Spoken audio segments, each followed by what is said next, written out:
Hello, everyone, and welcome back to Blue Blur Banter. This is Backlog Banter's premier Sonic series, and today we're here to talk about Sonic Frontiers, a game that is released, and I have since, I've platinumed. I've done everything there is to do in this game, and Abram here, I was almost say Tanner, but no, he doesn't play video games, sort of schmuck. Abram here has a different experience, and that's going to inform our discussion here in a very interesting way. But, hold on, brakes, press them.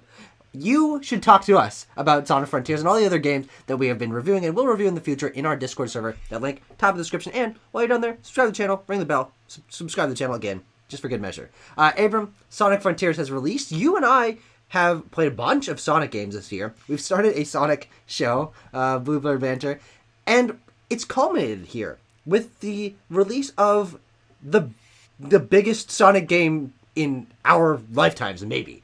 So what do you think about Sonic Frontiers? Where are we going to start this discussion? I don't like this game. Yeah, almost at all. I really here's what's interesting is that I don't think you would you consider yourself a Sonic fan? No, absolutely not. Yeah. Right. I didn't think so. I didn't want to put words in your mouth, but I was confident in the answer to that question being no. Yeah. I very much am a Sonic fan. Sonic is actually twice present in this new camera angle background, right? Mm-hmm. So I'm saying this not to his face because he's behind me. Yeah. But if Sonic was here in front of me, I would say to his face that I don't like his new game. Mm-hmm. How would he react to that, you think? Chili dog. His classic catchphrase, chili dog, that's what he'd say. So that's actually canonically the only thing Sonic has ever said is chili dog. But no, I think on this game he'd be like, chili dog. Right, because he is serious and sounds different and worse in this game. Yes. Yeah, I guess if I can give sort of an overarching statement to begin this, I think this game loses basically everything that I like about, video games. Because what I think actually where the conversation makes most sense to begin is sort of where this game takes Sonic, because it's very much taking Sonic into the realm of design tropes that have informed a lot of modern games. I mean, the most obvious thing, the thing that turned me off from Sonic Frontiers, the strongest, for the record, for the sake of the jury, I completed the first island. That's what I did in Frontiers. It is so clearly informed by modern game design tropes of open world and currencies and skill trees and side quests and all kinds of shit, right? And I'm not one of these gentlemen that don't want things to change, right? I like seeing evolution, progression in the franchises I love. And so my issue with Sonic Frontiers isn't that it's too different than what came before. To me, it's that it is too generic, almost. Because it feels like it takes Sonic and his speed, and it does feel pretty good. Well, I'll talk about some of the things I do like about the game. But it takes like the most basic idea of Sonic as like a guy who goes fast. That's pretty quick, and transplants him into a sandbox environment that feels identical in structure to so many games that I have played, that to me it kind of stamps out a lot of what makes Sonic recognizable. Yes. And then it tries to pull those elements back with like the cyberspace levels, which to me feel categorically worse than stuff that feels generic in the open zones. So to me, it's just like this. It's an amalgamation of ideas that ultimately doesn't work for me. Yeah, and I come at it from a similar angle on almost each of these points. The open world, the taking inspiration, the genericness, the controls, all of this. But for me, when you put all these things together, my experience playing Sonic games, disconnecting from Sonic's old format, some of those classic games that people say are some of the best 2D platformers and the best 3D platformers of a few of those games. Certainly not all People of them. don't say that very often. There are a couple. A couple great ones, yeah. That I have never connected with. I've enjoyed a few of them, and I certainly am a fan of the world design of Sonic, which this game does not carry over, as we'll certainly talk about. But those are the things that flip on this game into a positive for me, because this is the only Sonic game that I've ever played out of the I've probably played like 12 or something this year alone that I have wanted to play. I've been playing Sonic 2, Sonic 3. I mean, I played Sonic Mania back in the day. I think that's still a very good game. Sonic and the Secret Rings, Sonic 3D Blast, all these games I've played because they're Sonic games and because Sonic is an important character, and I want to familiarize myself with this franchise because I want like a baseline knowledge about Sonic the Hedgehog. And when I'm playing Sonic Frontiers, I'm playing this game for 22 hours within 3 or 4 days, not because it's the new Sonic game and Sonic's an important character, but because I am addicted to the gameplay loop of this game and the exploration and the game design tenets that take designs from modern game design make much more sense to what I enjoy out of video games. And of course, that's where you and I diverge pretty much categorically, though on almost every other point, I think we can actually meet in the middle, though I think the baseline of does modern open world design tenets work for you or not is where we're going to diverge. Though I want to quickly read my thesis that I wrote about Sonic Frontiers. I wrote this about an hour and a half into the game. My first session, after playing my first session, which I was not positive on the game after playing that first session. I said, here's my current thesis on Sonic Frontiers. I've never seen a game be more obvious about taking modern popular tropes and focusing only on those. As you said, open world, points of interest, lots of currencies, upgrade trees, Breath of the Wild inspiration, but so incredibly bork itself due to terrible movement and combat that it actually ends up feeling older than anything that inspired it. Yeah, I think that's fair, and I think you kind of hit on a lot of things there that I want to unpack. Perfect. But I want to start just with the way the game looks. Yes, sure. Because I was thinking a lot about this. And, I mean, Sonic's comparisons to Mario are inescapable, so I'll just bring them up anyway, right? Might as well. I think about, like, Super Mario Odyssey. Yeah, I love that game. With the exception of the Mushroom Kingdom, in various other things like Lost Kingdom feeling kind of Super Mario World inspired and various things, the game, I mean, it's got a lot of similar motifs. So let's think about Metro Kingdom in particular for a second. Sure. Yeah. Metro Kingdom is probably the best point of comparison here because it's Mario in a realistic world and people don't really like that, yada, yada, yada, right? But that, to me, worked, and Sonic Frontiers didn't. And I think the reason that even like the Metro Kingdom worked is because there are these touchstones that made it feel distinct. Yes. You know, you got the Donkey Kong street signs, and you got the big flashy building, you know, the crazy hat shop, and you got the Mario characters sprinting throughout, and the Toad sitting up on the rooftops, and, you know, it's very closely curated for Mario's platforming and for you to look around every nook and cranny and jump on the scooter and hop on the top of the bouncy taxis and everything, right? It is very generic in terms of basically being like a block of New York City. Yes. But it is full of so much stuff that gives it like Mario-themed life. And I think that extends to basically every Mario game. Think about like Delfino Plaza has very few touchstones to what Mario was before, right? But the success of 3D Mario, in part, to me, is kind of how they managed to take these unfamiliar motifs and locations and stick Mario stuff and feel and geometry into them to make them feel very contiguous with how we understand Mario and very distinct despite being un-Mario. Yeah. So my problem with Sonic Frontiers is not that it doesn't look like Sonic. I didn't want the game to take place in Green Hill, right? But my problem is I don't feel like, at least based on the first island, they didn't do anything to bring Sonic's world into this location the way that, like, I think Nintendo EPD brought Mario's world into Metro Kingdom. And so I run around this island, I'm like, this is just a fucking forest. Yes. Right? This is literally just a forest. And there's rails, and we'll talk about the grind rails, but, like, it's not that it lacks Sonic's identity. It's that I think it lacks any identity. Yes. And that is really hard for me. For as much as we say graphics don't matter, games are a visual medium. Yeah. And so if I'm just Sonic, it like on a fucking hillside, I don't feel a lot of engagement there. And so visually, I think the game turns me off very quickly.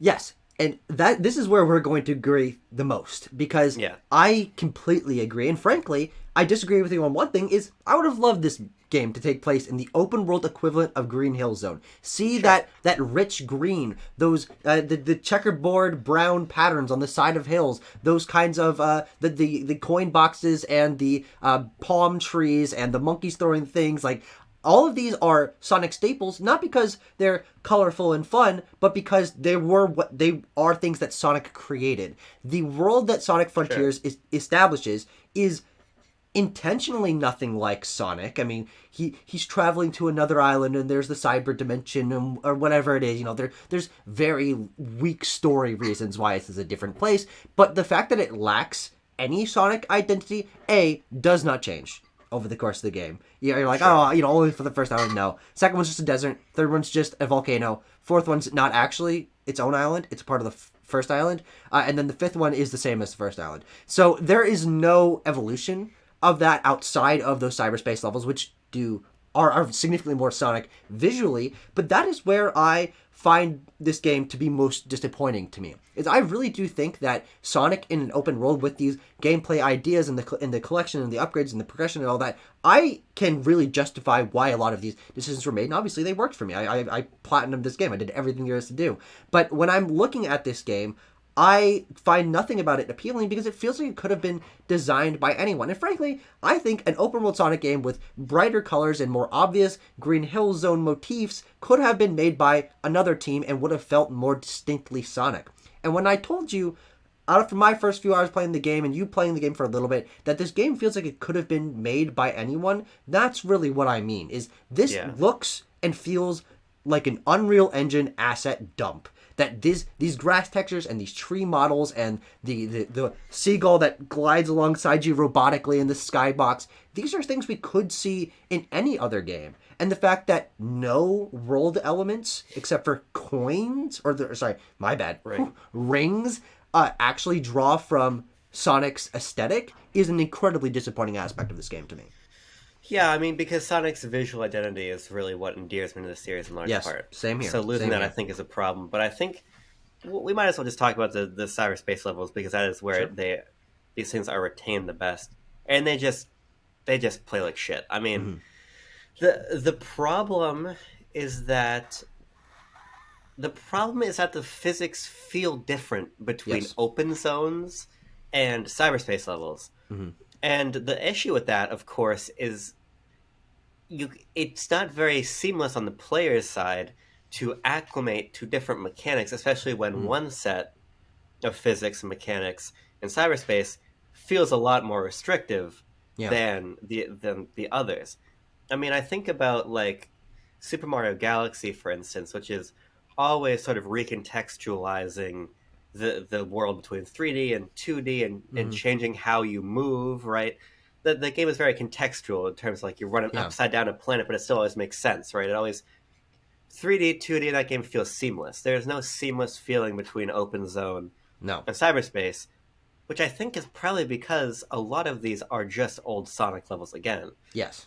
And it's sort of, and this is kind of a weird sidebar, but like when Last of Us Part 1 was coming out, people said, well, why can't I go prone like I can in Last of Us Part 2? Mm-hmm. Well, the reason you can't go prone is because the environments of Last of Us Part 1 are based on The Last of Us, and those environments were not made for you to be able to lie down in. So it's a similar problem here that they had to reckon with, which is we're basically just ripping old level design, but that level design was designed for a set of mechanics that feels different than the open zone. Yeah. So their solution, instead of like tailoring them so there's some sort of a parity in terms of physics, is that we're just going to ham fist these sections where you are stuck into this different mode of feel, on top of them just being short and weirdly being part of progression, but you can basically like break progression. It's just, I think, emblematic of how this game feels like just a lot of stuff put onto one disc. Yeah. This is the biggest problem with this game that I do not care about, because frankly I have never enjoyed Sonic's 2D levels. I mean, there are a handful in Sonic 3 or Sonic and Knuckles that I had fun with, but 2D Sonic levels are not that appealing to me. We've had this discussion numerous times on our show BLB, so when I'm playing the 2D Sonic levels in Sonic Forces, I'm like, these are some of the worst fucking levels I've ever played, and then I go to this and they're better, but they're not that much better, and they don't feel generations for sure. Well, I haven't played the game, so I cannot comment. And they don't feel or look basically any different from what I know Generations looks like, or I have played Forces, so what I know Forces looks like and plays like. To me, they are just about the same level, but the fact that they're not good 2D Sonic levels is bad for other people. For the fans of Right. 2D Sonic, that the fact that there are 2D Sonic levels in this open world, I think is a pretty good idea and incorporates those aesthetics and the design of 2D levels into the progression a little bit and gives people the option to go and play some of those classic Sonic gameplay contextualized within this open world. Of course, there's the story disconnect of them being cyberspace levels, and what does it really matter? These getting keys, like they're of course bullshit Sonic video game things why they're there in the first place. But the fact that they're not good 2D Sonic levels doesn't matter to me because I played like 7 of them maybe throughout the course of the entire game, and that's a fraction of the ones that are in there because the game does give you the option to not engage with them, as we will get to later. But that made them not a problem for me because they didn't feel any different, and I didn't enjoy them any more or less than previous 2D or 3D Sonic levels or 3D boost style cyberspace levels. They didn't feel any different. But the fact that the people who know what these levels should feel like didn't like them is a problem for this game. Yeah, I mean, I think we ought to, as we're kind of like narrowing the funnel from graphics to structure, and as we keep getting lower down it, we might as well talk about the mode of progression in this game being like getting these keys to unlock the little cages holding the Chaos Emeralds. I don't really know. Mm-hmm. But as you alerted me to, keys are not necessarily earned through cyberspace. Yes. You can fish they are. for them. They don't have to be. Or that's the right way to put it. You can fish for them. You can fucking find them in the ground. Yep. You can beat Guardians. Right. Like, the game manages to feel like its systems don't interlock properly. Yeah. And I want you to talk more about this because obviously you played 4 times more of the game than I did. Yes. But sort of what was the experience of the mode of progression? Because as it's introduced, because I can speak to that very clearly, it's go defeat the big enemies to get the gears, to open up the cyberspace levels, to get the keys. Yes. But and the keys get you the emeralds. The keys and you need 7 emeralds to get to the boss. And you get to the boss and you go to the next island. Well, actually, you need 6 emeralds to get to the boss because each of the bosses has an emerald. Sure. But, so, that is not really true to what the gameplay loop actually is. So, what did that do for your experience when you kind of realized that? It made it better. Because I think that what I was complaining about in my thesis is the amount of collectibles and the skill trees and nothing really feeling like it connects at first. That is true, but as soon as you realize how ethereal and superfluous so many of these mechanics are, they kind of just become like padding around the sides that doesn't really matter to that moment-to-moment experience, is what I discovered as I was getting every single collectible on that first island and then moving on to the second island and discovering the fishing with Big and the ways that I could break the progression of the game to really just tailor it to where I was enjoying the experience most. They ended up becoming boosts for, pun intended, boosts for my enjoyment of the game because it was flexible. It was malleable to me not having to force myself to engage with these cyberspace levels in a way that, yes, means that it is not a poorly or a well-designed interlocking method of mechanics, but that is open enough to allow someone like me who doesn't like cyberspace levels, that doesn't care for the 2D gameplay, to almost never touch them. And I found that flexibility to be compelling because of how open and freeing this game is. It is the restrictiveness of the 2D sections, of the linearity in some regards of previous Sonic games, that is what turned me off of them. And so giving me this flexibility is an aspect of why this game, it does sit above the rest for me. Yeah, I think it definitely opens up a lot of space for sort of personal experimentation and progression. Yeah. But at the same time, I just think it's emblematic of a poorly thought out mode of progression. I don't disagree. And what that kind of brings me to, in part, is another thing I really didn't like about my time, which is that on a structural level, sure, you can kind of progress at your own, how you want. Yeah. But that's not really true of moment-to-moment platforming. And this I found really disappointing in terms of, there's a cyberspace level I want to reach. Mm-hmm. There is one way to reach it.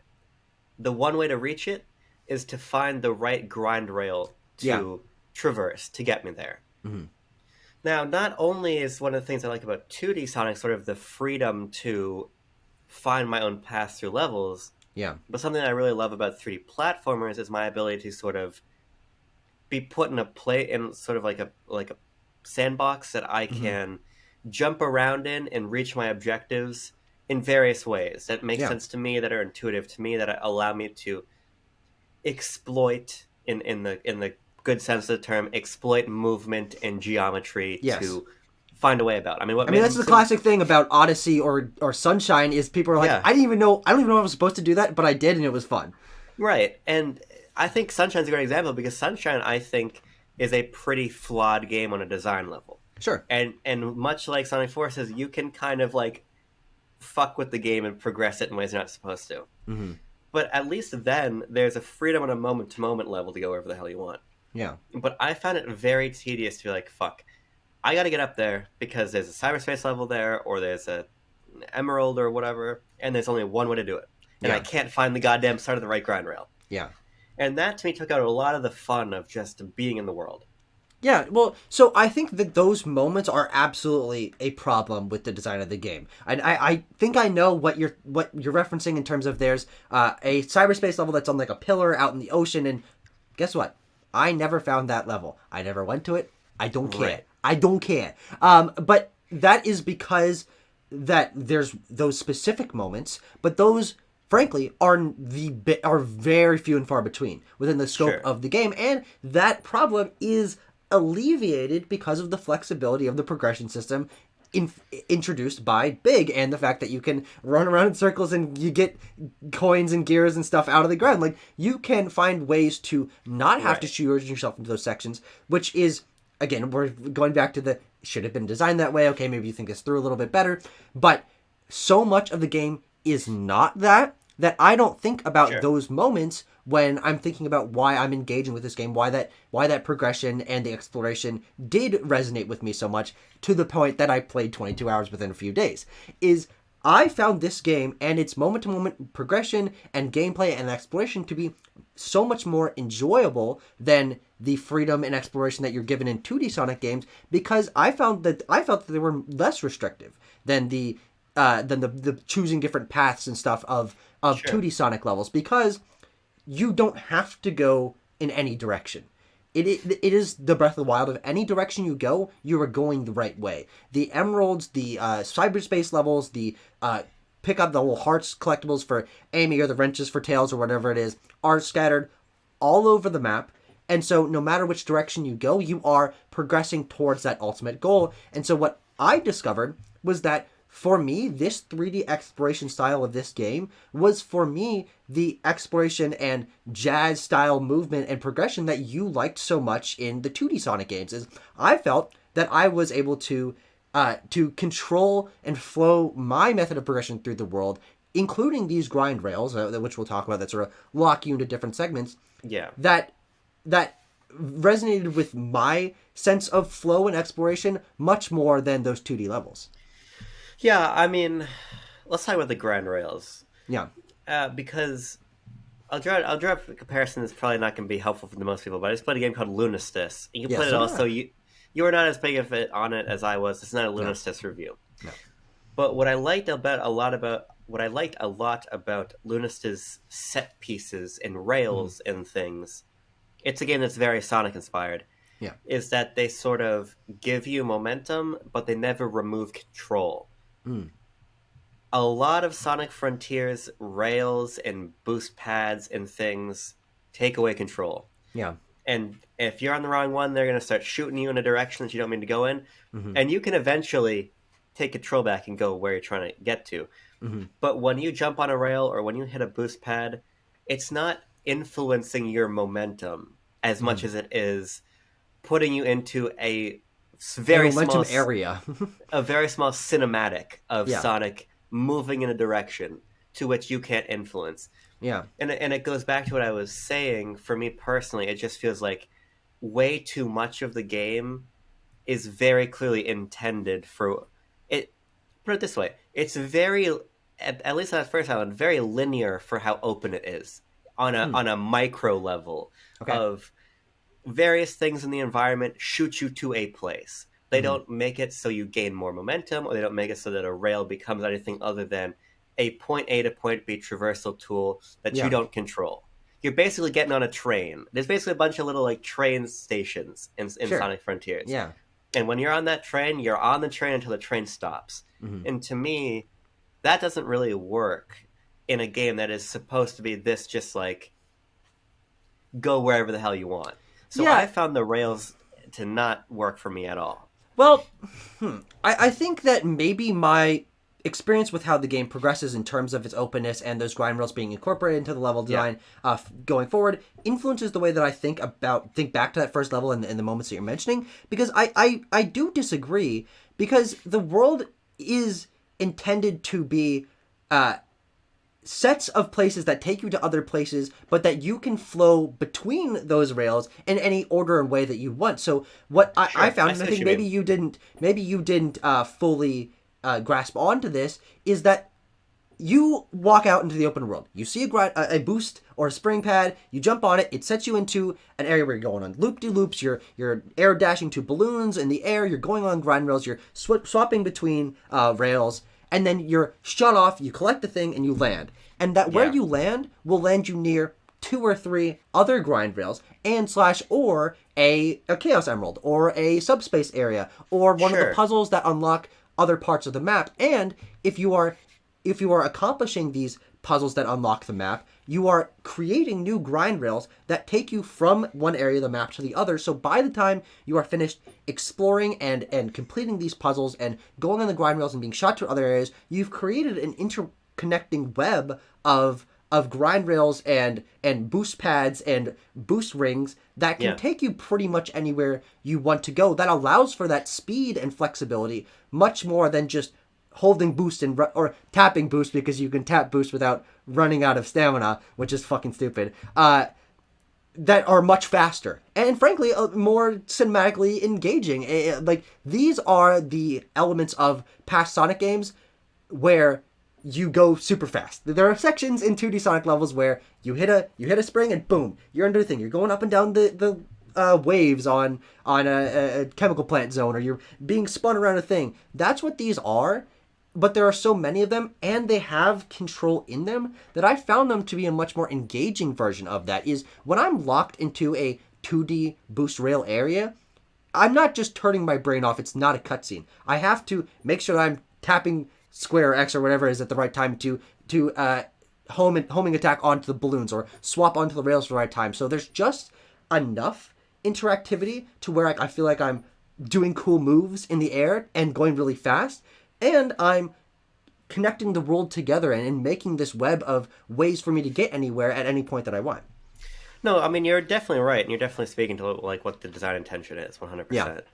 I just don't like it, and like that's very, at a certain point, like that's what it boils down to. Unfortunately, I'm just like, I totally see what you're saying about you're like, you're putting yourself in situations where you're getting to make these sort of micro decisions, and then those micro decisions feed into other decisions, which feed into points of interest and various things. I get it 100%, and I think you're totally right about what the game is going for.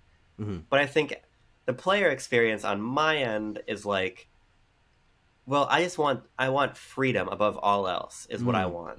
Sure. And what I was hoping for is like that Sonic Speed Simulator thing in fucking Roblox. If I knew what Roblox was, I would play Sonic Speed Simulator. Sure. I'm sure you can get that set up within 15 minutes. I don't understand if Roblox is like a storefront or if it's a video game. I don't want to know. So don't tell me. Okay, all right. Don't leave a comment, guys. Do not tell me what Roblox is in the comments. I want to be blissfully unaware, as long as I can go. But my serious point is like, don't DM Abram on Discord or Twitter or any platform that you can reach him on. Don't do it, guys. What was cool about that is like there was just like shit that allowed you to fling yourself places. Yeah. But fling yourself via exploiting momentum. The same way you could freely chain a dive into a roll down a hill, into a triple jump, into a cappy throw, bounce, cappy throw, dive. You know what I mean? Absolutely. The sort of freedom of movement in that respect is what I wanted and what this game didn't give me. And so at a certain point, you're totally right about the design intent, but I think I'm just ships in the night with what the game was trying to do. Yeah, it's interesting that you talk about that kind of freedom versus this kind of freedom, because you're right that there is a different intent. Is what you're talking about is movement flexibility, move set flexibility, in a way that Sonic Frontiers doesn't attempt to have. Sonic does not have interesting platforming moves. He doesn't even have a ground pound. He doesn't even have these He things has don't a stomp. You fucking he does, idiot. but it doesn't. It's not part of your momentum. It's not part of your Yes, movement. I know exactly what you mean. Is all you have is move Sonic around and boost and the homing attack sometimes. But if he had had an air dash, if he had had a roll down on a hill to gain some momentum, you instantly would have had that kind of movement freedom that you are yearning for. But what they opted to go for is that the world is what provides you with momentum, with continuous movement, with those moment-to-moment challenges of making sure you're pressing square at the right time to homing tag onto the balloon, that I ended up finding enjoyable because it provided that sense of spectacle that, frankly, Sonic himself, at least in this game, wasn't capable of. But I do think that there is a more interesting Sonic Frontiers out there in a sequel, in some future iteration of open zone format, that gives Sonic himself the flexibility to be the momentum gatherer in a way that this game just doesn't really attempt to have. Yeah, you're totally right. But there's one other thing I want to raise about that, and I want to talk about it in conversation with another game I don't like. Okay, perfect. Which is Death Stranding. Okay. I don't like Death Stranding for a number of reasons. Sure. But one of the things I really do appreciate about that game is that you really have to pay conscious attention to your environment. Mm-hmm. And it made just going up a hill complicated. Yeah. Because fucking Sam Porter Bridges, he's got shit on his back, he's got shit in his hands. Too much shit. That motherfucker is always... I've never met somebody who is less capable of walking straight up and down in my life, right? Yeah. But it's fun, it's engaging, it makes you think about traversal differently. I think it's really innovative. One thing I'll never say about Death Stranding is it's not clever. Mm-hmm. But Sonic Frontiers, you say the world provides momentum and everything. I think you're right, but here's the difference I would draw. Okay. The infrastructure put on top of the world of boost pads and grind rails gives the momentum. Yeah. You very rarely, again, first area, very rarely have to actually do anything with the physical environment. Yes. The trees, the hills, the walls. it's not there's a big half pipe made out of the land that you have to use to gain the momentum, right? There is a structure on top of here's a great example. There's a waterfall you can climb up on the first island. The only way to climb up the waterfall on the hill is to jump on these 5 very specific floating industrial platforms. You know what I mean? Mm-hmm. It goes back to what I was saying about the world not lacking identity. Absolutely. Everything you're saying with the grind rails and balloons and shit is like floating on top of the world. Yeah, it's not incorporated into the world at all. The world does not matter. There could be anything there. Mm-hmm. It could be a flat white texture.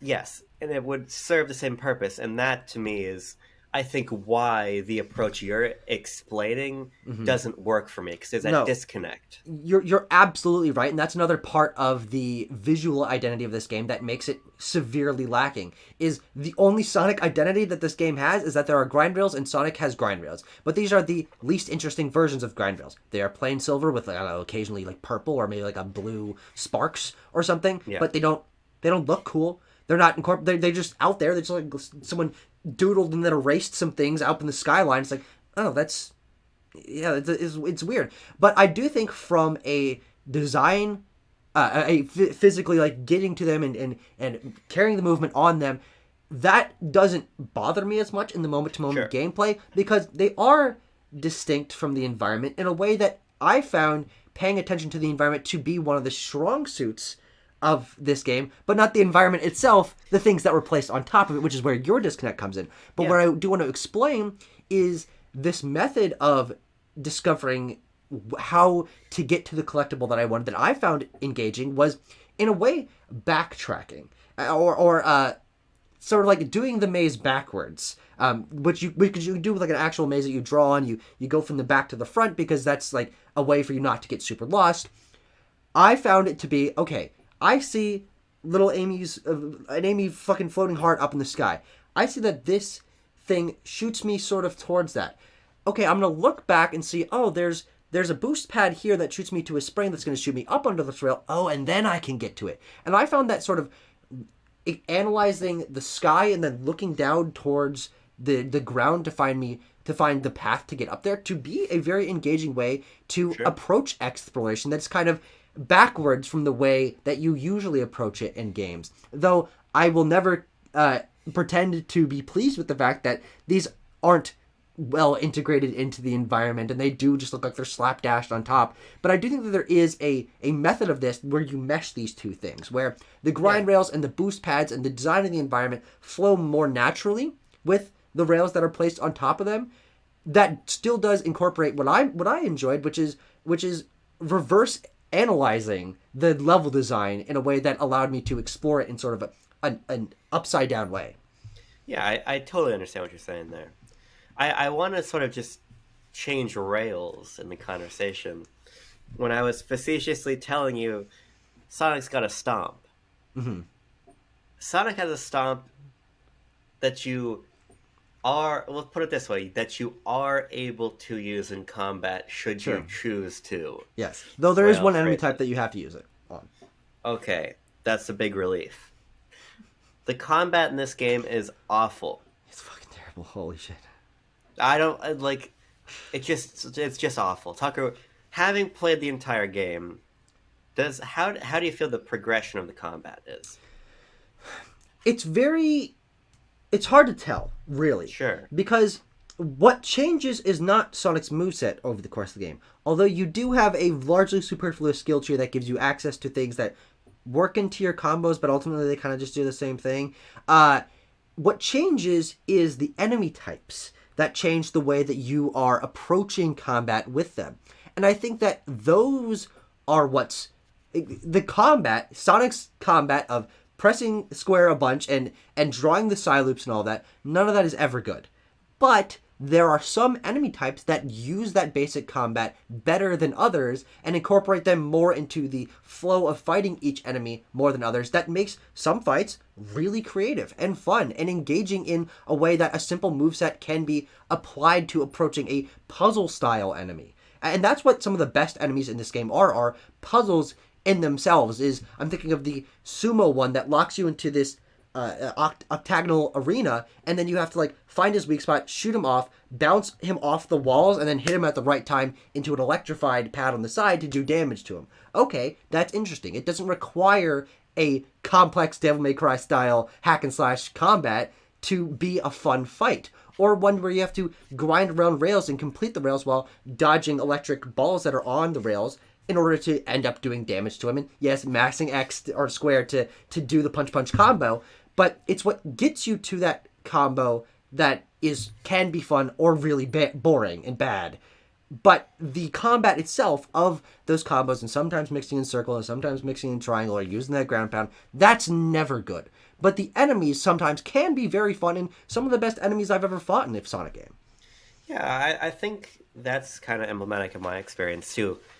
I know we differ a little bit on how fun these bigger enemies are. Yeah. But the only times combat really interested me is when there was like a platforming component to the fights. Yes, so, exactly. Like, that's what I'm talking about. Yeah, I think it's called a Sura or whatever. The one you have to run up its arms and like hit it's got three big arms. You break its arms off, it dies. Yeah, that was fun.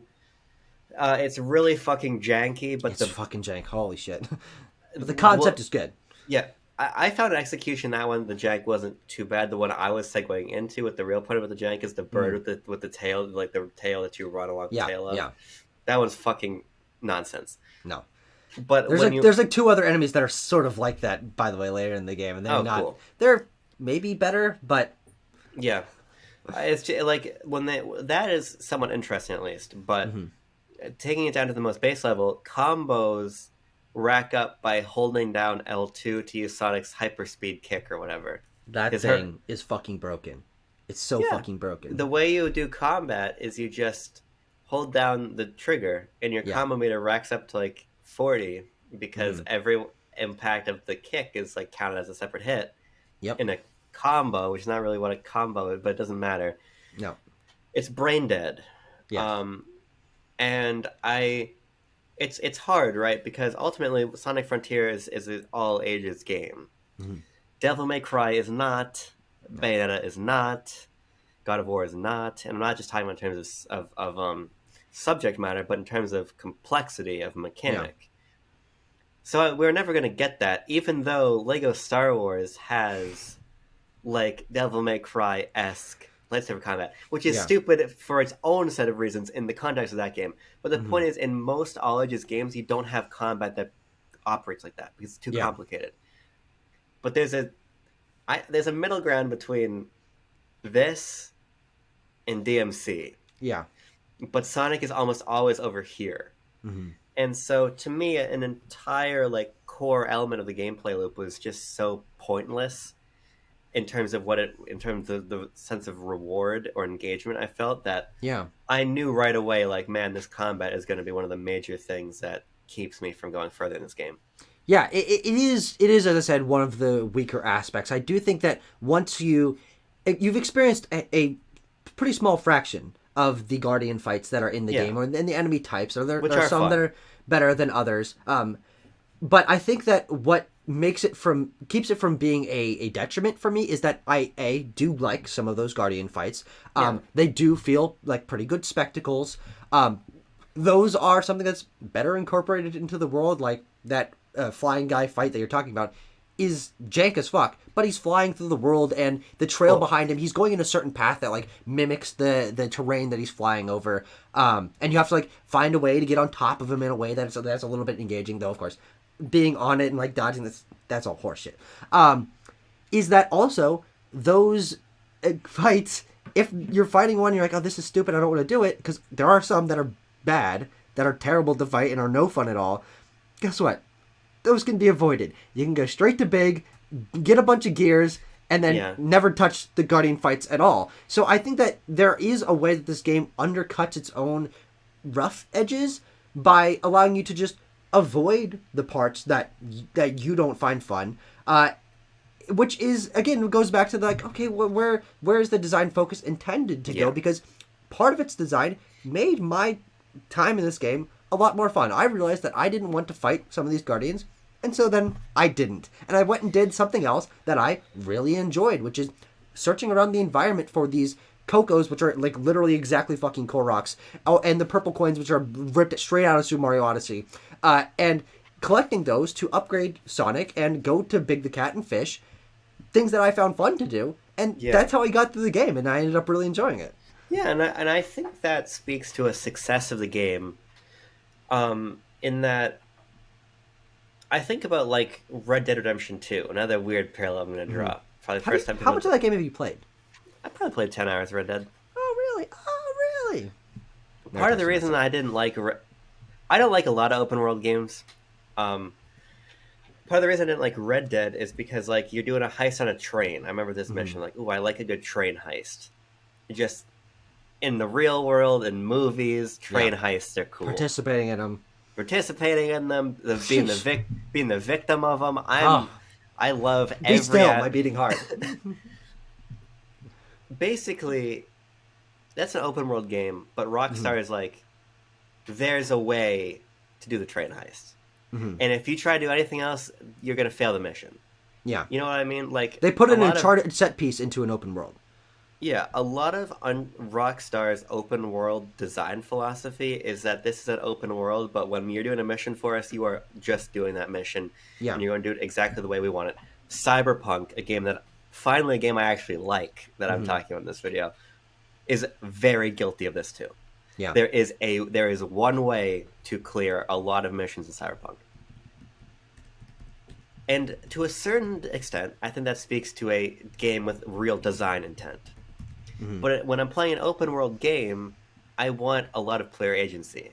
Yeah. And so I do think Sonic Frontiers is praiseworthy in how much it centralizes player agency to progress however the fuck you want. Yeah. And that parallel can be drawn towards Breath of the Wild and Super Mario Odyssey, both games that allow you the flexibility to avoid areas and challenges and options if you so desire. I mean, you only have to get a certain amount of moons to move on to the next world. You don't even have to do the story bits.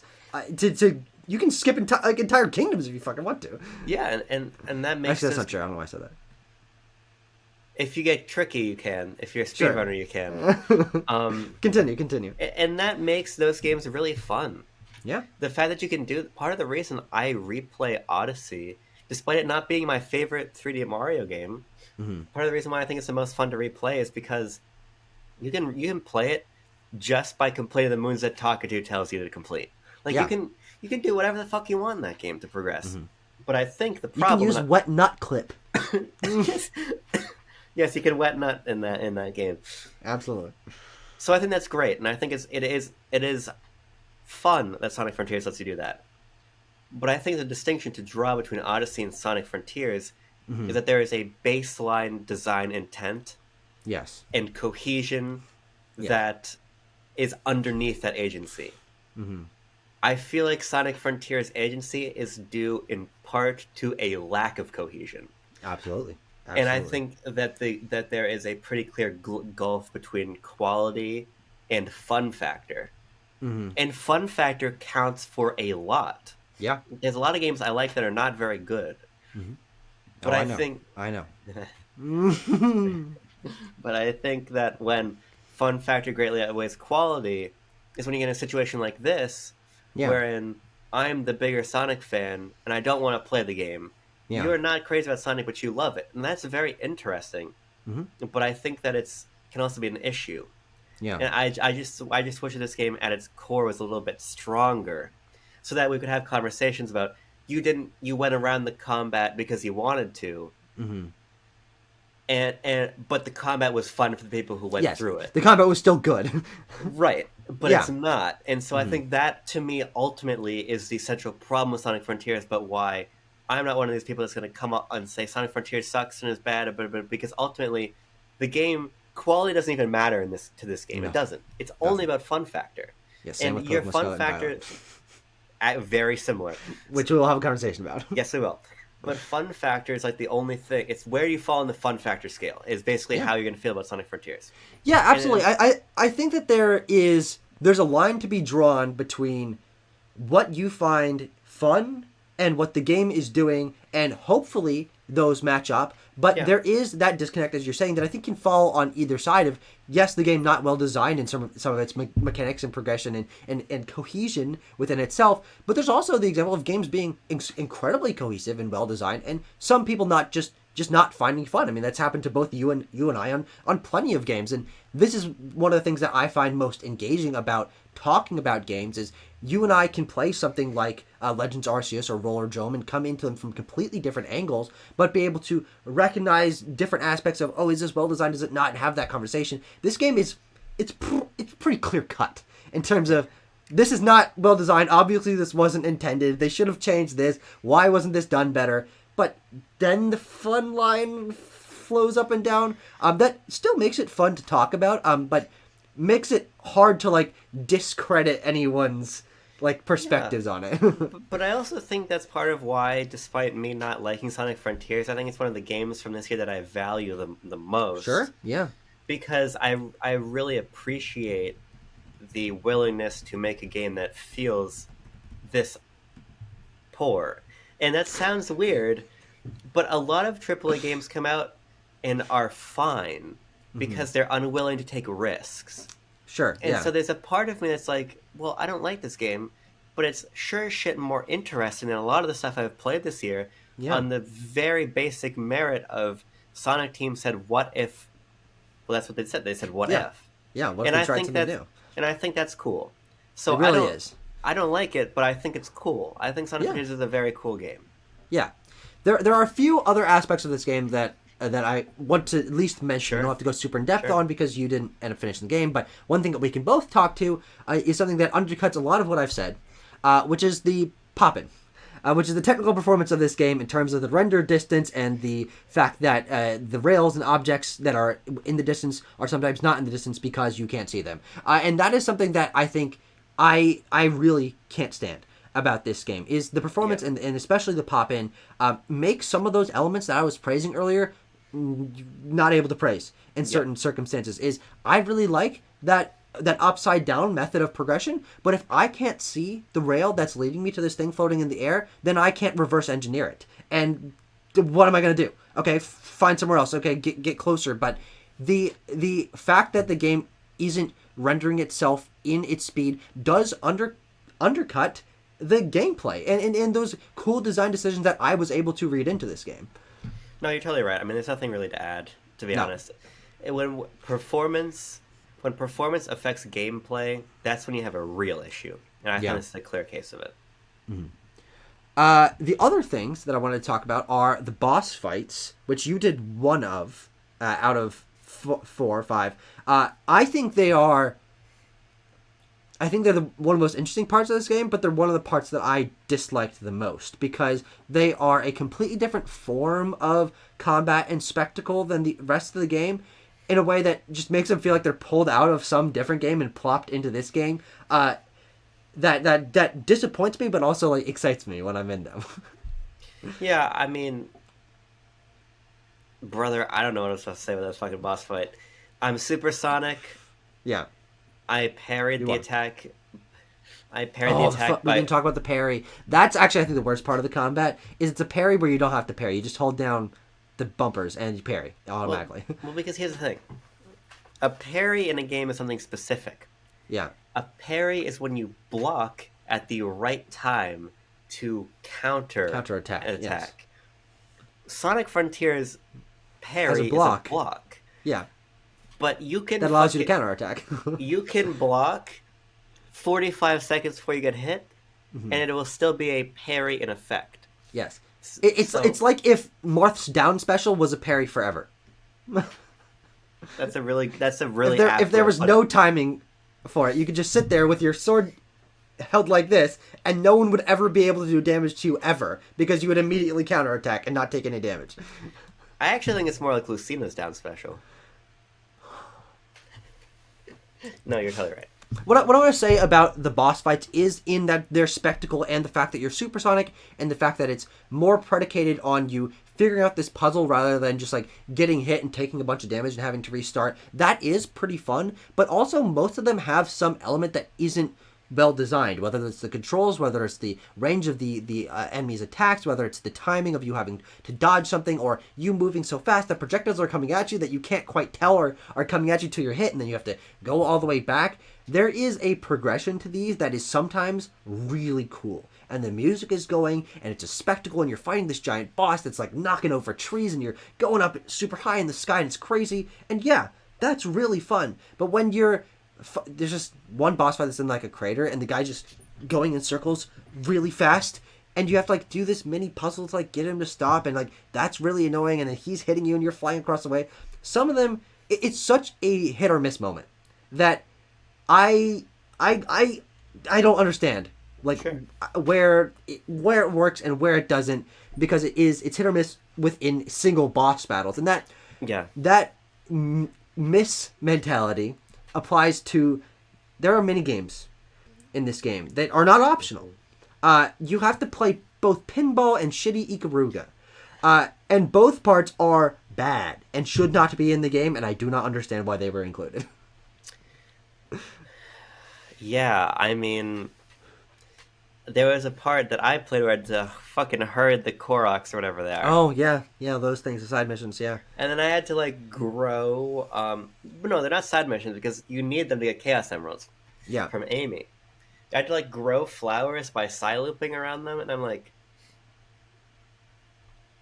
What? Like, why? It's just a head scratcher. Yeah.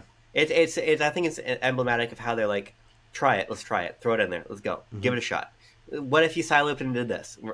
Again, it's the game is designed. The game is designed around the philosophy of what if, but there was nobody that ever said no. Yeah. Ever. True. Yes, there's no filter.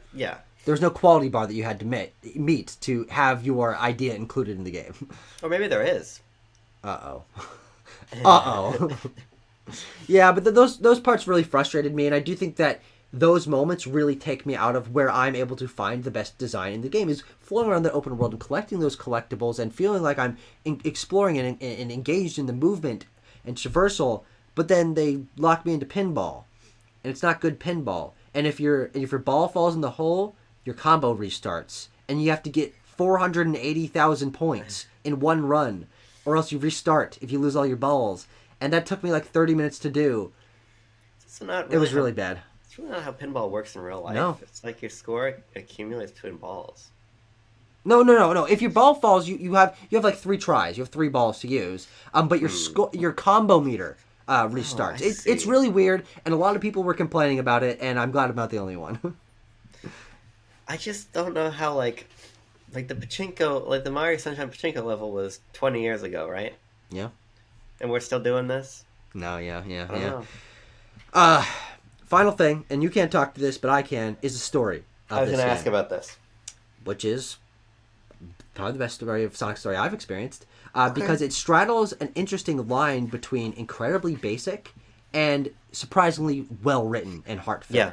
It is not told through a ton of story moments, like big plot moments, or like super in-depth character progression, but in its simplicity of you interacting with Knuckles, Amy Rose, Tails, Eggman, and this new character named Sage, it tells the most personal Sonic character story for each of these characters that I've ever experienced. And granted, I have not played a lot of those more in-depth Sonic games, whether it's, 06 or Generations or either adventure games or whatever. But the way that they tell each of these character stories split up over a bunch of mini cutscenes, I found to be really engaging. And in the performances and the dialogue, you get some of the best characterization of each of these characters that I've ever experienced. And the way that Amy has her love for Sonic, which is, of course, a notorious thing, but she's also, like, kind of more caring and heroic than Sonic, and influences Sonic to want to be more heroic. And there's this really interesting plot point between Knuckles and Sonic, where Knuckles is so used to being the brute force guy, but because he's in cyber mode, he can't physically do anything. So he has to be a planning helping guy along with Sonic. So he's having like a little bit of like internal conflict about the fact that he can't be what he always has been, but this gives him a chance to grow. And Tails is in the shadow of Sonic and talks to Sonic about how he's always felt like the sidekick and maybe wants to step out of his shadow. Pun not intended there. And over the course of them working together, he has this realization that he doesn't have to be only Sonic's sidekick. So like each of these characters have like genuinely well-written story moments and emotional moments that like made me actually care about this cast in a way that none of these other games really have. I mean, I like Sonic Mania, but obviously there's not a story to that. And the story points in, like, if you play through Sonic Origins story mode, are you meet Knuckles, you fight Knuckles, and then Knuckles is your friend. But no, there's no writing, there's no character dialogue or moments that this game allows you to have in a really interesting way. Yeah, it's written by Ian Flynn, who does a lot of that IDW Sonic stuff, Yeah. which is apparently really good. So yeah, obviously I can't speak to the story, but No. they got somebody who's doing Sonic really well in comic form to write the story, and I'm pleased that the story was not cringeworthy to people. I'm pleased that it's sort of like Forces. Holy shit! Yeah, I'm pleased that it sort of returns the characters to that sort of adventure era of being actual characters. Yeah, with personality and growth. Yeah, opposed to just tropes or whatever the hell. So yeah, I'm pleased that people like the story.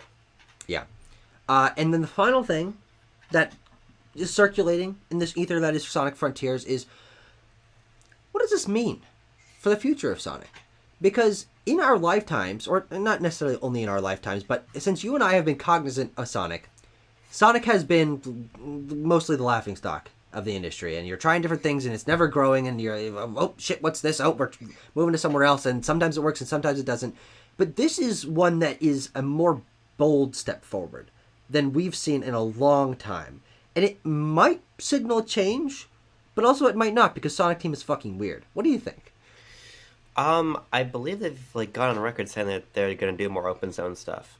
Oh, okay. I haven't heard that, but I can double check. Yeah, double check for me, but I'm pretty sure they have. I mean, it's not really, it wouldn't really be a surprise, because ultimately, like, when Sonic Team gets on a new idea, they're on it for a while. I mean, adventure style gameplay was Yeah. the norm until boost style gameplay, and then boost style gameplay was the norm until this, right? And Hmm. there are plenty of adventure style games, even if not called Adventure 3, like Sonic Yeah. 06 and things. And then there's fucking plenty of boost games, and so I don't anticipate Open Zone being any different.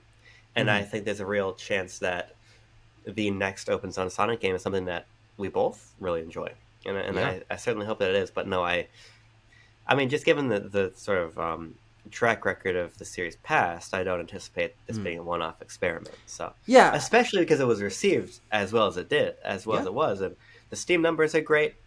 Sales seem to be pretty good. People seem to be really enjoying it. So, yeah, I would imagine that we'll probably get a new Boost game in probably 2 years. Or sorry, not a new Open Zone game, not Yes. Boost.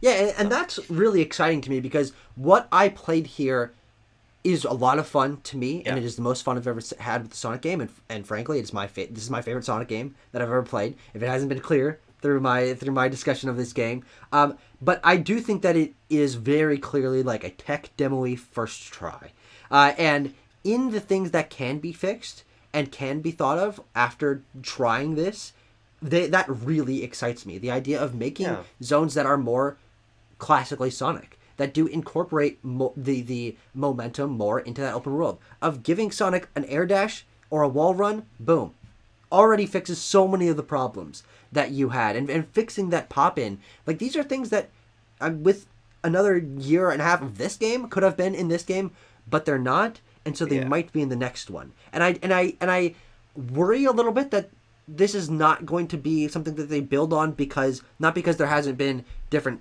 boost games or adventure style games, but because we have gotten a lot of, you try Sonic Lost Worlds gameplay and you never go back to that again. You make Sonic Mania and it's super well received and it sells super well, and you don't greenlight a sequel. And who knows if that's Fair. still the era that we're in, but That's I fair. do think that what we have is a really good proof of concept for the ultimate open world, well designed Sonic game. Yeah, I think the director said something like the Sonic Frontiers is like I believe the term they use is like global test Hmm. for what Open Zone is. Okay. Um, You're gonna and need to so, find me these interviews. yeah, hold on, let me find this right now as we're talking. But let me look it up right now. Who gives a shit? Fuck it. Oh, we're not. Yeah. Hey, if you're here and you've been listening this whole time, I think you'll be okay if you stick around for another 90 seconds while we do a little bit of research to Open corroborate our Zone. claims. We like a good corroboration here on BLB. Sonic Sonk. I typed it wrong. Sonic Frontiers. Um, VGC, because I believe I saw it on VGC. VGC is usually Here it they're is. the I good that found gets it. those reviews. I found it. Okay, back away from the mic, Hot John. Yeah, sorry. Sonic Frontiers director says he's taking feedback seriously. Morio Kishimoto says Sonic Team is taking feedback from players and critics. This was published on November 12th. The director of Sonic Frontiers has suggested that there are still some areas where the game can be improved. Morio Kishimoto posted a tweet on Friday in which he stated that Sonic Team was studying the feedback from players and critics, taking them into account. Kishimoto also likened Sonic Frontiers' release to a, quote, global playtest, suggesting that he doesn't consider the game's release to be the end of the story. I'm sorry I haven't contacted you until now, so I've been busy since the release date, Kishimoto tweeted. I'm relieved that the release date has arrived and the game seems to have reached everyone safely. We're checking out the opinions of the critics and players. As we pointed out, there are still areas where we are not quite there yet, and we'll take this seriously like a global playtest. Mhm. That ends that quote. This is VGC again. Kishimoto's last tweet before Kishimoto's last tweet before this was the day before Sonic Frontiers released, in which he suggested that Frontiers would, quote, change the Sonic game and would be, quote, a major milestone in the long history of Sonic games, end quote. Perfect. Without spoiling anything, the game's post-credit scene also implies the story isn't over, suggesting a sequel may come up at some point. Yep. And then they just talk about their own review a little bit. So the writing on the wall seems to suggest more of this. Yeah. And that excites you? Maybe? I don't know. Maybe. It's all about execution. Yeah. Execution, that's what I'm looking for. So that's, for me, excitement for that is wait and see. Sure. No, that's absolutely true. And of course, wait and see what they take lessons from, how they incorporate other styles of gameplay, what they end up fixing and improving on in a sequel. I'm, maybe for the first time in my life, excited for Sonic. And I think that this is, aside from when Mania came out and was great, and then then Versus came out 6 months later, the only time that I've really felt like Sonic has tried something and worked in my lifetime of being a video game player. And I do think that this is such a bold step for Sonic and completely reinvents the way that you're progressing and they're tackling classic Sonic tropes, that I think that it could be a really good step for Sonic. I mean, I already think this is a good step, but I really think that it could trend in a great direction where I become a Sonic fan not because Sonic is famous, but because I enjoy his games that are coming out consistently. Yeah. Which would be nice. Which would be really nice. I'll always have the old ones. So. That's true. And we will always have the old ones because we like to play old games, and you and I talk about, and who knows what kind of deep dive Shadow the Hedgehog conversation is coming in the future. You know what I'm saying? Oh boy, I don't know if that's coming. Sonic Rush, though, we almost bought it. We almost bought a number of copies of Sonic Rush. When we're together in person, you never know what's going to happen. You know what I mean? You never know. Well, this has been another episode of Blue Blur Blanter. Blue Blur Blanter, boys, girls, Sonics of all ages. Thank you for joining us. We will be talking about other games in the future, but if you want to talk to us more about these, join the Discord. This is the last video. No more. We're not going to talk about any more games in the future.